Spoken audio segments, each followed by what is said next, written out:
On who missed this on you just on YouTube, if you're watching this on not live, you just missed a great introduction. Great introduction. But that's okay. That's just the way it goes. Yeah. So lots of emails, lots of phone calls, lots of requests for more Spacetime Live. So here we are. That's right. Beautiful night here. I would like to say thank you and welcome everybody to Spacetime Live. I'm your host, Reed Mackay, the face of space. So here with my good friend and tonight's producer and guest and fellow conversationalist, Mr. Scott Dukes. So a lot of people have probably heard a lot about 3D printing technology. I know it's a big interest of both you and myself and of many fans of Spacetime Live, as the technology is so applicable and just so outrageous. Do you think though, like the general person knows? Like, does your like mother, for example, or your sister, would they, if you said explain 3D printing to me, would they either know about it or know of like how important? My mom, just in general, your mom, or my the general my public, mom, my mom knows about because of 3D you. printing. That's right. Fine. But in general, I'm not sure how much actual knowledge is out there Like about the this average technology. office worker, the average 35-year-old office worker, do they know anything about it other than it's? I don't even know what they know. I can't necessarily see them knowing too much about it. I saw a graph once about the state of 3D printing technology and then projected onto kind of a standard development and expansion of technological availability. Yeah. The state of it is, I mean, you're at like the 2% level. You're at the beginning. You're at computers are the size of, this studio here, and they're run by 14 guys flipping switches. It's that kind of state that is just going to explode. And it grows. That technology grows exponentially. So it's insane how fast it gets going. I mean, it's only a couple doublings in speed and price to performance ratio, and you're at 3D printers in everybody's home. Well, apparently somebody thinks it's not coming through. Local space enthusiast sent a line. Well, let's check that out. Yeah. What's it show? We're going to bring up here. Well, I've got no viewers, but... yeah, but does it show that it's recording? It says we're live. Yeah. Yeah, it's recording and broadcasting. Well, let's see here. Well, we'll see how I think he's I think he's a little bit lost on the interweb. I think he's a little bit lost we're good. On the interweb. Looks like it's going okay. Yeah. I'm going to send him another message. It looks like you're a little lost on the interweb. So okay, so continue on. Anyways, with the, 3D printing. What were we anyways, 3D printing, the state of technology right now. Yeah. It's in its infancy. That's right. So the practical things that need to be done are essentially to be able to feed in different materials and access those materials readily, right? The most of the things that are printed, at least, which would be accessible to the average person, or I mean somebody with enough money, is ABS, right? It's plastic based, and we're having trouble injecting multiple types of material at the same time. That's right. That's when the real breakthrough is going to come, when you can make a component of multiple types of material. Yeah, you're right. They can now do any metal flawlessly, that compares with milling, but it's not to that precision yet. But obviously, we know that the technology is growing so fast; it's going to be there soon. Yeah. You're right. Once they can combine multiple compounds or multiple materials and print that out, that changes everything.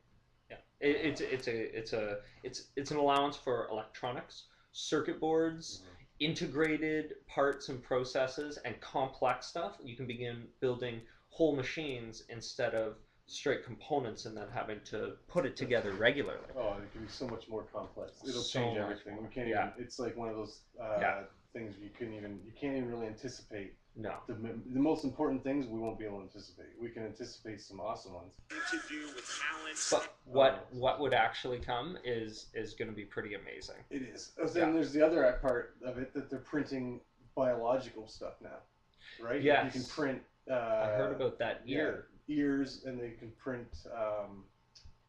I believe they've done organs. Wow, that's so. I could be wrong about organs, but it was something pretty impressive. Yeah. Now the ear is fascinating, fascinating because they set up a scaffolding, which is basically like cartilage, and then they just print little injections of cells, which then kind of grow in together and specialize on their own. And it's the own person's. It's wild. It's the own person's DNA or their cells or how does it work? Yeah, it's cells cultured from that person's DNA, and so it's wild, absolutely wild. Now I remember there was a recent submission on the Guerrilla Airwaves, the Twitter account at spacetimelive this week, which was a link to a video on 4D printing. And this was amazing. It took me a little while to contemplate it and to think about what it actually meant. It's crazy to think about. It's still theoretical, really. I think. Yeah. But obviously that's the next step. And explain what they mean by 4D printing so everyone knows. Okay, so 4D printing, and if you'd like to read the article, it's at our Twitter feed, at Spacetime Live, or you can just search for Just Google it. So anyways, shameless plug. 4D printing is making a material which, in 3 dimensions, which then over time, with a certain environmental factor that triggers it, will change its macrostructure. So the video is this tubule basically, and then it's immersed in water, and over time it forms and bends into a cube structure. So what took me a little while to, and 4D, it's because it just takes a certain amount of time for it to change. But what about anything other than water? What about just hot and cold? That's right, yeah. Yeah. What about UV rays or sun or cosmic rays? So we can just literally at some fantastic point extrude single, units of monomaterial that will just begin forming and assembling into whatever complex structure we've got. Based on code, nerds would be able to program it like they do software, and you'd be able to all kinds of human weird nerds software engineer reality. Yeah, we'd be using computer code to engineer reality, which is what is probably the basis of our universe. Wow. If you really think about it, that's like they discovered that at the root of nature is computer code. Mm-hmm. Do you remember that? Like a month ago or a few months? No, like 6 months ago. Maybe. I didn't catch that one. Really? Yeah, seriously. This. You should Google that. That's pretty good. Oh yeah, and let's see here. So what is this? The root of nature as a computer code, eh? It's like ones and zeros. It goes down to like a pattern of ones and zeros. Like that's amazing. Like based on like stuff to do with fractals and things like that. Yeah. Right? Okay. And this geometry. This isn't just some guy. It's like a scientist from like a well-known university. Yeah. Or college in the U.S. Yeah. Well, that's the thing. There's so many amazing, just absolutely amazing discoveries being announced almost on a daily basis now. It's crazy, and the availability of technology is so at hand. Yeah. Quantum mechanics implies the universe is a computer simulation. Quantum mechanics implies the universe is a computer simulation. Wow. This is the base of it. Huh. It was pretty well talked about. Like Rogan even talked to Neil deGrasse Tyson on his podcast. Yes. So it was, and they were basically. I wish I could remember more. People can look it up. There's tons of stuff. I'll look it up here when we go on a little break. There we go. Yeah. But so that's there's. But what is this fundamental? That's the thing. That's what quantum physics. That's what we can tell. So who knows what the implications are? But so the one philosopher's idea is that with nanotechnology, this is crazy. Sorry, this is going to go off track for. No. That's cool. Let it go. Okay. So 3D with printing was just the nanotechnology, starting point. the reality is there could be people think like, we want to be able to track everything possible, right? Yeah. In theory. So you can Put make you on tiny camera. cameras. Or Wow, well, that's cool. Put tiny cameras. Yeah. That would monitor everything and take readings. So like dust particles of cameras that you would just splatter over the whole Earth, kind of. Yeah. And you would know where all the matter is and all everything, right? They would measure everything. Everything. So you would be able to, in theory, at some point in time, get instant snapshots of where all the matter on Earth, where every atom has arranged itself at any specific time. And then using the code, once because if they think it's a code, if you can then simulate it backwards if you know a specific point based on the code we know. So the implications are that you'll be able to like get a somewhat realistic view of all of history going backwards, down to every conversation anyone's ever had with anyone else. Because that's the only way to get to this specific endpoint from what we know we started with. And so essentially that's a time machine. Wow. If you think about it, if you can like then if nanotechnology gets to that point, if we can get a snapshot of everything in the universe and we know that code more or less, which we're getting closer to. Yeah. And that code is like figuring out how, like, just figuring out physics to like a super high degree. Yeah. But quantum physics is like the most precise measurements. You take such a reading of everything that you then look at what the language is behind what you were able to take a perfectly detailed, accurate image of. Yeah. And then going back from that, because you've now created this, and you know how much is there at all times, and you know how old it is. So you got everything. If you know how long it took to get there, then you can make a somewhat accurate view of it. Of all the way back. Yeah. Yeah. Because you know the code, so you can just play it all the way back. Yeah. And it would be every single thing. Exactly. That got there. So you could so what happens then? What happens then? Maybe that's the catastrophic event. That's what destroys the universe. And then another Big Bang. That creates a new Big Bang. Who knows? Okay, we're getting that's crazy. Yeah. But which is really that's the best part about talking about this stuff in space and ideas, because it's so out there that we can just go off, and I mean, who knows what's possible? Yeah. You know, it's amazing. We got to get off of this rock though. That's going to be a big thing. Eventually. Okay, I was thinking about this because we talked about this off the camera like many times of that we need to, obviously. Okay, here's a question for you. Yes. If we put all of our resources together, let's say we could like end all conflicts and wasting of money. Yeah. And put all of humanity's resources, all of the brightest minds onto the mission of getting off. Before this catastrophic event, which is what, the sun burning out? Well, at the latest. Whatever it is. That's the latest, right? Yeah. Or an asteroid hitting us, whatever.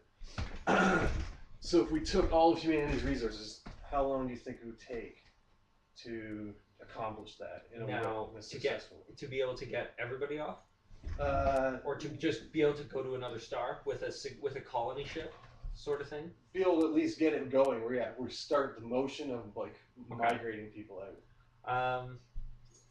If we put 100 years. 100 years. 100 years. Like taking all the universities, all the professors, making them study this. Well, like all the business resources, all the scientists in business. If you took everything at this point, and think how many people there are that could think of work on this, right? Man, at every different level. Because all of the population, all the poor that are now like working just to like survive in like the third world would be working towards this project too. So if we could, if all of humanity was solely focused on this, how long do you think it would take? I think it would take at that point. Maybe, also taking into account technology, like 20 speeds up so fast. Yeah, maybe a couple decades. Yeah, by the time 2012. Maybe 30 years. By the time the singularity's like a few years away, we're already there. We've had it because we stopped being silly and relying on the simple progression of technology, and we actively took a role in developing proper technologies, and then implementing them properly. Well, it's more using them, how you need to use it. The technology, I think, grows at the rate it grows, but it's how you use it, right? True. Yeah. If we were using it like the best minds get siphoned out of universities, right? So even professors, like the high level academics, most of them get siphoned out into business, like the private sector. Well, of course. So all those minds, plus all the academics, working on space. Yeah, and we're working on just the physics or whatever. Okay, so, but for one thing, there's all this research, right? But we've also got like, there's going to be a buffer, even with technological improvements, there's going to be a buffer zone of time before we have enough knowledge to start building, right? Yeah. And then once we start building, we're going to have to like... But then we can speed up that progression by like having people try stuff and fail. Or whatever, oh yeah. Right? Yeah. I think 20 years is right to like start actually moving people in a safe way. Yeah. Like, in a safe way, maybe like to Mars. Like 5 years. Like we start colonizing Mars in 20 years. Like actively colonizing it and getting like thousands of people there. Yeah. And to habitats in orbit too. Tons of habitats. Yeah. Just floating around. Orbital habitats. There might as well not be. Oh, that was really funny. Yeah, but there's no reason why there shouldn't be orbital habitats, basically. We've got the resources, we've got everything else. So if we leave, will we never be able to like walk an Earth barefoot again with like no breathing apparatuses? Not Earth, but a planet? No, for sure, we'd be fine. If we're in a station that simulates Earth gravity, then our bodies would continue to stay in that state. Yeah, but we'd be inside all the time then, forever. Like we would never have like an Earth-like atmosphere. Well, maybe eventually. What if you go to for one Mars, right, and terraform it? You could inject enough coverage into the atmosphere and heat that you could make it slightly breathable, and then you get off-world. I mean, off-system, out of system. Yeah, why bother with Mars though? Whatever kills us is going to kill Mars. Well, then... You got to get right out of the solar system. Out of the solar system. Fuck, 100 years. So we got to learn to travel fast. 100 years. Yeah. Yeah. Still, I say 100 years. 100 years with all of humanity working on it? Man. So maybe it's not even like... No, of course it's worth it. We got to find a new way to propel ourselves. Yeah. Once there's a... Now, I mean, it's anybody's guess, right? I mean, we could probably, in 20 years, get the first thing that's going really fast and launch like maybe a 25 year probe to say Alpha Centauri, and then maybe in a few more years we'd then be able to launch something that gets there faster, and then we can start applying this to engineering, but then we've got to build millions but all of it, we'd be shooting stuff out like within 6 months. I think that would beat anything NASA has ever done. Yeah. Okay. If all of it was on that. Nothing. Slammy? Yeah. No, all of the resources of humanity. Yeah, like within because Virgin's ready to like launch within if we put all the SpaceX what they're doing, launching, and all of it towards like a few projects. Everybody. Put all of Asia or all of China working on this. Oh my god. They'd be shooting stuff up in like a month that would be massive. Yeah. So China, everybody working together, right? All the resources. China's labor force. All of the resources. And all of the like. Oh my god. We could get out if we really needed to. I'm confident of it. It would take a huge event to like make it imminent though. It has to be an imminent thing. Otherwise, we're not going to do it. Otherwise, it'll be a slow progression like it has been. Yeah. So say we've got what would then be the cutoff time that we wouldn't be able to do it? That's my question, right? Yeah. Like if we learn about space something. Candy. Oh, space candy. Space dots and space Oh, worms. nice. That is awesome. Okay. Yeah. So what is the cutoff point that we wouldn't be able to do it? All of a sudden we spot. And how many events could happen that could happen within that cutoff point before we know about it? That's and which different events too? Like right now, there's tons. Oh yeah, a little bit of that. All right. So we would require a different amount of warning time for an asteroid versus a local supernova. Yeah. Right. That's right. Or a rogue planet ripping through the system and for whatever reason smashing Earth, the Moon, or Mars or Venus and putting other shit in our path, or just fucking messing up our gravity and launching us completely out into the depths of space where we freeze. Yeah. So different amounts of readiness and ability need to be taken into consideration. But what's the cutoff that we couldn't do it? Okay, so the That'd be traveling really through space wild. problem. Yeah. Is that is there a physical limit to how fast we can move through space? Well, do speed we of light, but could humans in a vessel withstand speed of light?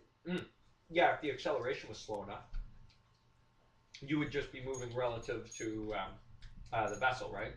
So if you accelerate at 1g in a standard design vessel, so your nose is here, your tail's here, and you're accelerating at 1g, for any long duration, you would build the ship in floors like this because the directional force would be pushing you down to here.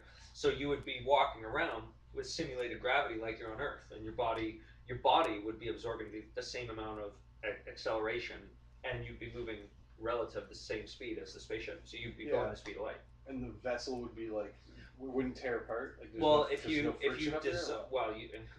going relativistic velocity, so maybe you'd have to have a huge front dome of a blade of ice shielding or something to deflect these cosmic rays that you're smashing into. And then what would happen? Oh my god, what would happen? So you're traveling at the speed of light, right? And then you're bashing into cosmic rays that are, say, coming right at you at the speed of light. I don't know. That is weird. We need to find a way to teleport. Yeah. Instead of trying to move flesh around. Recode it somewhere else. Yeah. Oh. So if you get the perfect image of the person, right? Break it down to the code, and then transmit that and rebuild it with a 4D printer or a 3D printer and just make a human. Yeah, that would be teleportation. That would be essentially. If you could have you get the code for you and put yourself in somewhere. You could just patch yourself in wherever. Mm-hmm. And maybe that's you get a perfect patterned image of every single subatomic particle in your entire body, including your brain pattern. Yeah. So theoretically, the 3D printer would then reproduce your personality in your brain. Yeah. And you'd be you. Maybe that's what happens. Maybe that's how you get anywhere. That'd be wild. Yeah, if you're really gonna go somewhere, you might as well get teleported and 3D printed. Yeah. Or just in any world you want. So the software for the universe that we live in could just be just software someone has. Oh my gosh. And we just get patched into this one. There could be another universe where that'd be crazy. Everything's a little different, and people get patched into that one. And that's even based on if you're destroyed. So if you're in a minute though. So if you're perfectly imaged, right? And then you're 3D printed, including your brain pattern. So you're you, right? Instead of growing a clone, you just 3D print a clone, and then it literally is the perfect copy you. But if you're not destroyed and you were you, now you've just multiple you. You just multiply yourself. Yeah. And so different universes might have different physical properties. So you'd have to know how to adapt the code to make sure the physics of you in certain universes work. You've got to change the appropriate constants to balance. That's right. That could be genetic defects. Right? Could be the guy didn't change his code right for this the universe. Oh. That could be what genetic defects are. He was like, I forgot I was going to Earth with gravity at 9.8 meters per second or something, whatever it is. Oh man. They accept those for just. I changed the cosmological constant by 1/1 billionth of a fractional. Yeah. Oh no! No, I'm deformed in this universe. Or in this life. It's ridiculous. Anyway, that was crazy talk. But well, what an application though for 3D printing. You know, and and we know we can reproduce biology. No problem. Yeah. Wow. That'd be wild. There it is. Yeah. That deserves a 3D printing versus 3D printing to be used to simulate teleportation and to perfectly do human multiplication. Multiplication. That's right. That's the future. Okay, do you think that'll happen one day? Do you think the super rich are cloning themselves already? Possibly. Well, I think it's definitely possible. Yeah, I think it's likely that the technology probably exists somewhere, and it's likely that somewhere there have been human clones attempted, at least maybe once or twice. I think so. Oh, okay, yeah. I don't know how many would have. I think there might be like they might do Yeah. a lot and already have it. Can I get some space dogs? Sure. That's awesome. Space dust. Yeah. So there's a guy on Rogan's podcast just recently. Yeah. Dr. Stephen Greer. He's a medical doctor, and then he quit his job to investigate alien encounters because he had many when he was young, and he's a very interesting guy. He could be crazy. He definitely sounds crazy. Quite possible. He thinks he can like summon encounters with other beings. I think I might have seen. Or he thinks they travel here, but Yeah. not how we would think they travel. Like Yeah. they can like they know how to like bend space time or something. Now the mathematics of that were shown to be possibly valid. Valid. They would function in our universe to warp space-time, compress it at the bow of a ship, encircled by a ring of, as of yet unknown, exotic matter. But theoretically, it would be something that we could be able to create and manipulate. So what does that mean? You just it's like a warp hole? Yeah, it's like a warp drive. So if you have space-time, right? Space-time, the fabric of like what is, right? Not the air molecules or anything, but like the fabric of what is. So gravity holds us to the planet's surface, and black holes suck in so much strong gravity that light can't go in. That's the distortion of space-time. So when you're like the warping of all this stuff, that area is space-time. So what were we talking about again? The warp drive, or like Thank the you. bending of space. Thank you. So what happens in the ship effectively has this field created around it where the space in front of the ship is compressed and the space around it is elongated. So you're essentially like compressing space as the ship moves through space. And so you can travel at subluminal velocities, but with this distortion field, you can go You cover more distance. distance. Yeah, It's like exactly. compressed distance. It's crazy. So, but and it's actually possible mathematically in our universe. That's Totally. awesome. So, the only thing is this ring that has to be built around the spaceship, and that's exotic matter, right? Whatever. Did you say that's the only problem? Just Yeah. gotta clarify. Okay. That's right. That's the only problem right now that stands in our way is what exotic matter is. Cool. Really, right? Like, Yeah. It's a big one. Don't get me wrong. But yeah, that's That's the only problem. all that's stopping us from traveling through warp drive. From having warp drive is all that's stopping us is we don't have exotic matter. Okay. Yes, that is essentially accurate. Cool. Yeah, and it was just refined the calculations, and so the mass of this required exotic matter is essentially turned down to like 1,600 pounds or something. That's all we need. So it's really not even that much. Yeah. We just don't know what the actual. We just matter don't know is. what it is. That's it. That bends the space. That bends the space and time. That's oh, right. I see. Yeah. So there's some type of Is it dark matter or dark energy? Is that what they exotic. call it? No. They don't. That's different. They don't know if this Yeah. is related to it. It's an unknown. So But- whatever is in there that's creating black holes, is that what you're? No. I was just describing like how gravity distorts space time. Yeah. So something like that. I mean, similar. Like so when you're going into a black hole, Yeah. you get sucked into it at some point that you to somebody on the outside, you just like stop, and you're like not moving because at that point your light you can't see anymore. So Yeah. right, and gravity. The gravity of it is so strong that it affects the light. That's why they can use it as a lens too. They can actually look at super massive things and use it as a lens to view the light behind it because it's bent by it. So that bending of light is illustrating the fabric of space-time because the light it travels in a completely straight line until something bends its path. Like when you shine light through a prism or something and it's bent. Yeah. Same kind of effect. Yeah, with something. gravity. But so do we know what creates that? We do not.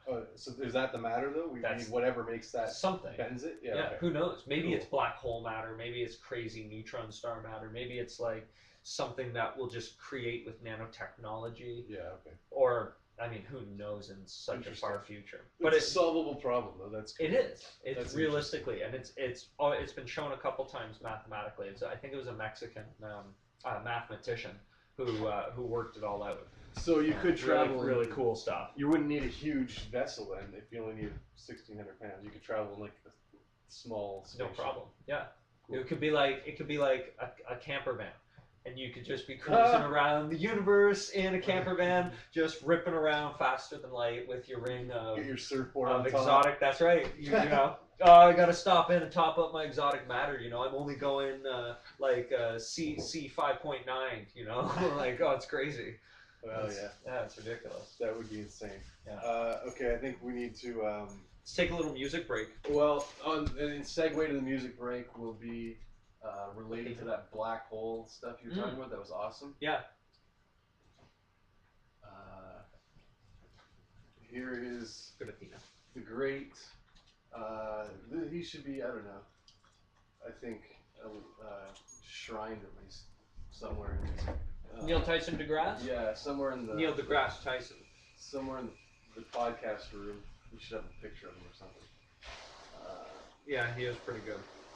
We're going to have to be working out details like this for the studio here. That's right. Well, here we go. We'll be back in a short time. Enjoy this there we music go.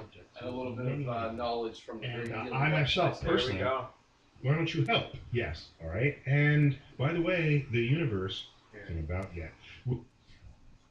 Observation. It's a weird thing. We want to believe there's something mysterious that we don't understand and could be there, but we don't know anything about yet. Where there's plenty of things we do know something about, but we want to know more. Why don't you help? Yes. All right. And by the way, the universe is far more wondrous than anything we can imagine.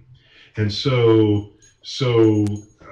to say I need your creativity and, to keep your life interesting. No, we got black holes that are filleting stars layer by layer. Do you realize that if you fall into a black hole, you will see the entire future of the universe unfold in front of you in a matter of moments, and you will emerge into another space-time created by the singularity of the black hole you just fell into? You just broke the internet. You just broke the whole internet right there. So let's talk about that. All right? I'm losing my train of thought. Anyways, the Large Magellanic Cloud was observed with these things called revolving binaries. So they are stars that are orbiting each other, and by tracking their orbits around each other, watch out, Athena. There's a good girl. So by tracking their orbits around each other and clocking the periods, they were able to take the most accurate measurement of an astronomical body ever. So they found it was pretty close to 163,000 light years. And because of this, they were able to have a refinement to Hubble's constant, which is the number that they used that was found to calculate the expansion of the universe by Edwin Hubble back in the early 20th. Interesting. It is very, very interesting. Are they going to start doing everything with that now? Well, a little bit more. It refines further our understanding of everything, because we can apply that now to closer stellar bodies, right? We can look at different stars and we can know exactly how far they are away. We can get more precise measurements on the orbital periods of planets, and especially exoplanets, which is a favorite topic of discussion here at Spacetime Live, because we definitely are a big proponent of moving people off of the planet, especially towards astronomical locations beyond our own solar system, because that is, I mean, that's really like the end point goal of human evolution, to really take a step out of there, and like there being our solar system. As mentioned earlier, Earth does right now have a moratorium on ICA transmissions, which is why we've had to go guerrilla radio style here in Soul System, but we're coming in, spreading information to get the people of Earth here off of the planet, and the development of space technologies and their applications is paramount to that, and always a focus of what we like to do here at Spacetime Live, which is continue discussions of really cool things and how they relate, and just stimulate ideas among people and get others talking and sharing these ideas. So yeah, been a good Sure. night so far as well. So that was the Large Magellanic Cloud and how they refined their knowledge of the universe. They being astronomers and astrophysicists somewhere, who also someone Neil deGrasse Tyson, who was mentioned earlier. He should have a picture up in the studio right now. Yeah, going head to head with them live right now. this is true. So we understand, that some will have to watch this on, after it's been recorded. Won't be able to tune in live. That's understandable. We'll kind of let that slide in this instance. Indeed, which is why we do make sure to upload to YouTube as well. And really, feel free to check us out on Twitter at Spacetime Live. Anyways, moving along. Yeah. What else were we going to talk about? We were going to talk about. I'm going to pull it in here for a minute. Hey, Athena. I'm going to pull it in here for a minute because we're going to get into pretty serious subject matter, and that is the space elevator. Definitely. The space elevator is the main and foremost means that human beings are going to get off of the planet in large quantities, right? So we're going right back to that discussion we were having earlier about how long it's going to take to get people off the planet. How long first until we have a space elevator? That's pretty much what I've got to say, and it's becoming more and more feasible. I know we can do it pretty soon. It's going to take a heck of a lot of engineering, but same thing. If we put if we just put a focused effort on it, 50 we years. can have one in no time. Yeah, oh, really? 50 years. That's what there's a Japanese construction company that said that. Yeah, I know, but that's one company. I'm saying if we hypothetically, I know it's not real. If we put again all of even one country's resources to it, probably we could have a space elevator working in 20 years, probably. Yeah. How because you got to think about the time it's going to take to go and get the asteroids to mine the resources up in space. Yeah. Okay. Explain how the station, the part that's in space, stays at the exact same spot. Oh, that is geosynchronous orbit. Mm-hmm. Geosynchronous orbit is where the orbital velocity required to essentially not be pulled down by Earth's gravity is the same as the rotational speed of the Earth. So you always stay over the same spot as the Earth turns. So bring in what's that? By being held down, or is it no, not by being held down. It's the space elevator itself is never tethered to anything. It's a free floating structure. Mm. So it's the orbit of the weight, the entire structure. So from that station that's there at geosynchronous orbit, there's another cable that continues the other way, and that's the counterweight to the cable. So it's got to be balanced, and the entire structure itself is in orbit, right? Okay, so at the ground it's solid though. There's a base on the ground. Nope. It would be balanced and moved around probably by really powerful magnets, and it would have a big facility built around it. Have some give, sway. Exactly. And we would have to have all up and down it different stations, mini stations, or little thruster pods and things like that to constantly make little adjustments as it was affected by weather patterns and cosmic rays and all that kind of other stuff. Possible movement for asteroids, space debris, and junk. It's so complex. We need computational power just to run. So it just sways like a long hair from the Earth. Pretty much. It's in orbit and it just keeps going around with the Earth. Yeah. Yeah. Interesting. Yeah, and you just run cars up and down, offload goods, and shoot out toxic garbage. I mean, if we're still producing it, hopefully not, but you can at least just launch stuff right off the Earth and clean up our ecosystems too. Another great application of space technology. Yeah. In that video from that NASA put out on like this, that was CGI a really good one. That but that was a like concept video from 2000. Oh, really? Yeah, it was like it was stations. from 2000. You'd like end up at the top, get out into like the seal would like close off, and you get off into like some sort of well, it could be anything, station. Right? Yeah, and then you can do whatever. What would probably be practical in the long run is just to move a large asteroid into orbit and mine its resources and materials and minerals, pull it in, and just manufacture your extended carbon nanotube cable there and build it slowly down towards the Earth's surface. Mm-hmm. And once it's there balanced, you can just start clamping your cars onto it and running them up and down. You're good to go. Wow. Yeah, you're good to go. And you bring down who even knows what it would bring the cost down in the long term to get to orbit. But an electric tower is pretty cheap. Yeah. You know, once the infrastructure's there. Once we can harvest the sun to its full potential, electricity will be like done. Worthless. Yeah, we'll have little, like not little. We'll have orbiting laser stations in the high sky or at different points around Earth to collect massive solar arrays full. Just beam it into high powered lasers and charge up all these cars as they run up. Yeah, so it's pretty cool. It's the only. It's the only. Be like equipped with 4D printers. Yeah. As they're running up, they're printing stuff. Yeah. So when they get there, they like whatever they're delivering, they make the person. So you just get copied on the way down. You have this perfect image taken of you, and then you step into your space elevator car. I wasn't. Or thinking of no, people, you don't. I was thinking of like matter or like stuff for building now. More practical for like the first few. Yeah. You probably have. Like what would they be shuttling? People. Oh, I see. Yeah. If you've already got the resources to move resources in space to build a space elevator, you don't need to move resources off of planets. You're moving people.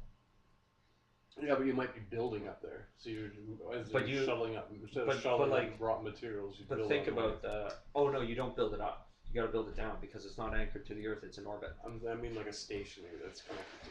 Oh yeah. I'm thinking of a whole like infrastructure. Like a city in the sky. Of course, yeah. Well, you use the asteroid. You mine the inside of it and turn that into like big whatever cave party. Well, you could find something that's say 3 kilometers in diameter, and hollow that out. Imagine that's not that much space. 3 kilometers in diameter. You're cubic. To live inside of that? Yeah. How many people could live in there? At least 100,000. And that's just one station. And that was just, you had the resources to get an asteroid that size into proper Earth orbit, hollow out the entire inside, build a self-contained city and trading spaceport for at least 100,000 people, build a space elevator down to the Earth to shuttle up a whole bunch of people, move the 100,000 people in, and you're worried about bringing raw materials up from the Earth? Yeah, I guess so. You've Why got would you do that? You've already got. Why would you do that? And like just in general. For facilitating people, because you'll already have go further eventually. Yeah, it makes it easier to get out of there. You can recolonize even larger facilities. Right? No, but like if you're gonna get out of the solar system, you're gonna have to get a space elevator to start. Just to like, if you want to start getting people off planet, like in any kind of serious fashion, you're probably gonna want a space elevator. Yeah, but if we've got to go, what's the space elevator do if we have to go beyond our solar system? Does it help us in that adventure? It allows us to get large amounts of people off planet so we can load them into whatever ships we have. We can't build massive ships to carry millions of people and then lift them off of the Earth. It would just unless we've got some type of anti-gravity fields or something, right? Yeah. And using things like even building big nuclear ships and rockets, it takes so much energy to move something off of planet into orbit. Like right now, I think it's something ridiculous, like half of propellant that's expended on a rocket trip is just to get into orbit. Once you're in orbit, it's fractional to begin moving around. Yeah. No. So you know what? You talked about 3D printing being like on the early part of that exponential growth curve Yes. of technology. Yeah. So is flight speed and flight travel. Yeah. Think about True. how long ago there was no flight. But Like, I'm it's not just- talking about speed and travel. It's just like it's the ability to move mass. I understand that, but eventually there's going to be a breakthrough where like the True. way we think about Yeah. it changes, just like there was with like, Yeah. computing and like Yeah, vacuums that's a good point. to chips. Yeah. Like the way we think now, propelling things just faster with more force. There's going to be a breakthrough at some point. Where we start looking at Where the just- concepts completely differently. Yeah, someone will figure something out, and it'll be all like a wholly different like thing. It might Yeah. be something not even that we're not even like we couldn't even conceive it. That's the thing. Like before microchips, no one could have conceived a microchip, right? Mm-hmm. It was vacuum Yeah. tubes, Yeah, of course. and of they course. could only get so much speed and like performance out of a vacuum tube, and everyone thought it would just max out, and then someone invents a microchip. So there's going to be a breakthrough. Because Something very serious. That's right, because now there's people, private enterprises competing to get into space. So there's money being thrown into it, especially if people want to pay to go. It's just going to drive more and more innovation and stuff. So that's going to be. Absolutely. So that curve is going to start to expand fast too. First, we'll max out something soon. Like Rockets will be how fast maxed out real quick, and we'll get sick and tired of it. But we'll max out how fast and efficiently you can get out of the atmosphere, whatever it was you said. Space elevator. Yeah. Yeah. Faster than just shooting something. It's well at that point With you're magnets? not looking about speed. Well, I guess maybe you could shoot something up with magnets. That'd be real fast, but humans can't take that kind of acceleration if you want to go super fast. Yeah, even inside something. That's like. Yeah, because you're inside still you're still feeling the force. Yeah. Yeah. Yeah. Yeah, you're still regardless of anything, and in a fast acceleration, it's separate. So you're gonna feel the force, even though the vessel, the containment thing around you is going. Like you're gonna. Yeah. Yeah. The You've got to feel the G's. feel the G's. That's right. Okay. Quote Homer Simpson on Max Power. This brings something up. I was watching today on YouTube. Yeah. The fastest, now that we have high-speed technology, we're discovering tons of new stuff in nature. Yeah. And I say we, I really mean smart people, and I just Yeah, watch exactly, it on YouTube. I don't discover I know. shit. But I read articles and say facilitate discussion among people. I don't discover. Like the human species, Yeah. but really it's these Vast really scientific. smart, hardworking scientists that study this Yeah, stuff. they do. Figured out. A lot of really, really smart, dedicated people. Yeah, Yeah. that the fastest organism in the universe, which is awesome because, well, not everyone knows. A lot of people know of my love of all sorts of, as a species, I don't know if it's a species.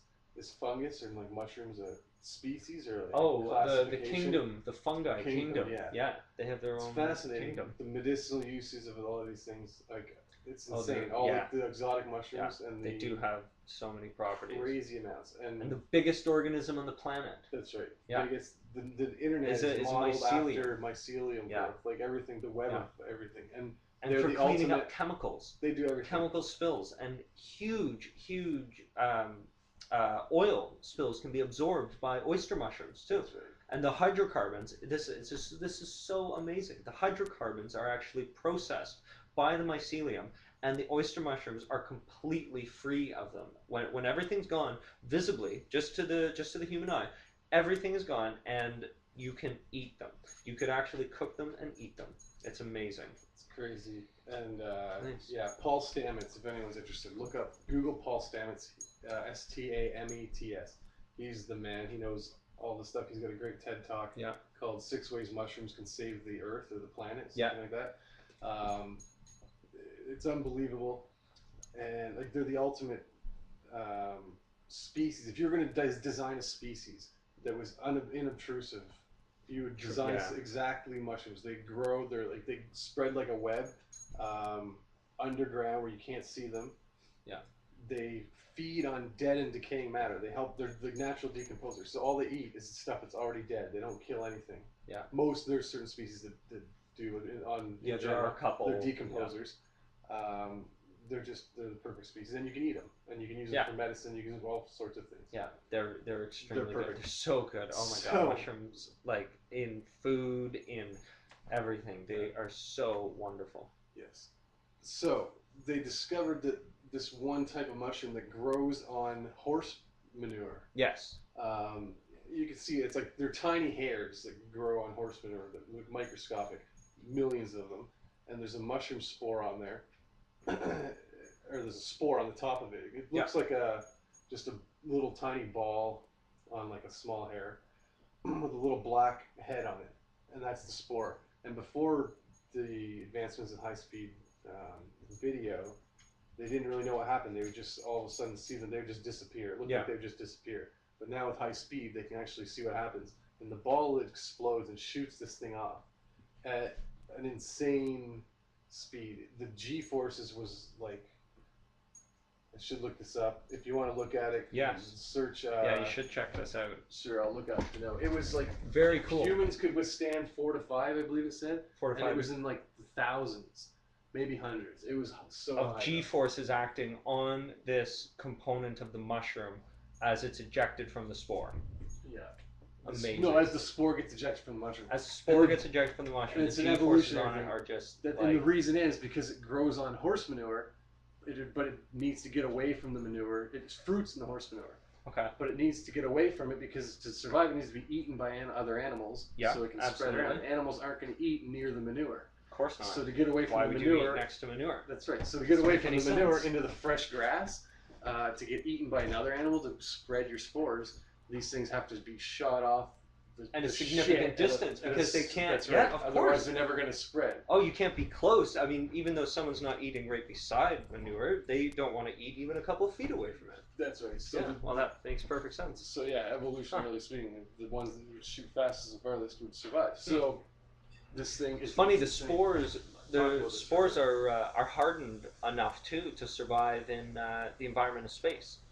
That's right. As well, yeah. That's actually like the perfect place to store them is in like that temperature and it's ultra cold. The cosmic rays, radiation doesn't bother them. The light doesn't. Nothing does. They're completely resilient. Yeah. It's pretty cool.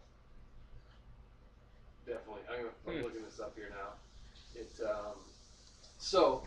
Thanks for joining us, everybody. If you think of using Space-time maybe to get into space, we could figure out how these mushrooms, learn something about these spores, how they can withstand that. Mm-hmm. Maybe design biological ships one day.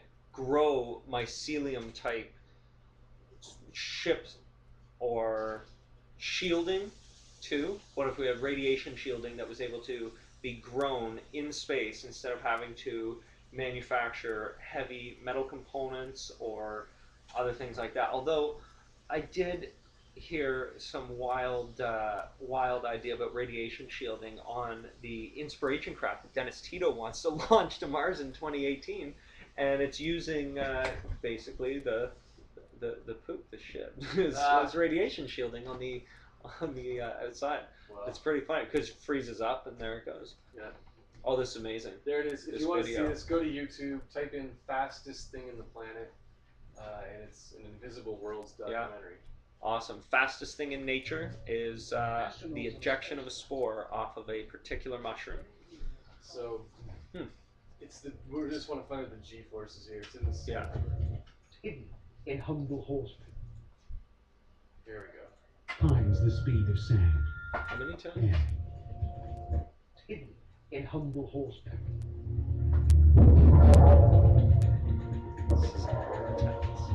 Slowed down 10,000 times, we can see them hurtling through the air.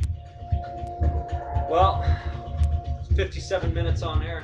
It's so fast, I think it's this is like a good us being episode too. catapulted to 100 times the 9:30. speed Got of to take sound. Athena for a walk and basically get home. So thank you everyone for tuning in to tonight's discussion.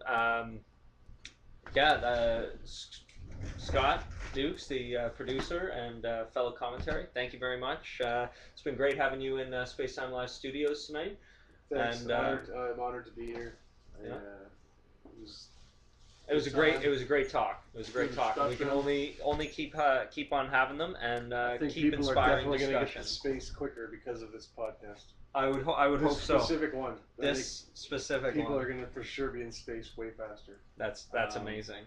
someone will hear this and I'm sure do great things. Yeah, it'll inspire somebody. Definitely. Or entertain and maybe bring a laugh. And that's great too, right? Because that's all part of the human condition, and the human condition is so relevant in space, because what else is there, What else is there? If we don't get into space, we don't get off this planet, we don't continue to evolve and to better the human condition. So, yeah, that's pretty much it. And humanist propaganda right there. There we go. So thank you everyone for tuning in to Spacetime Live. Once again, I am your host, Reed Mackay, the face of space. See you later.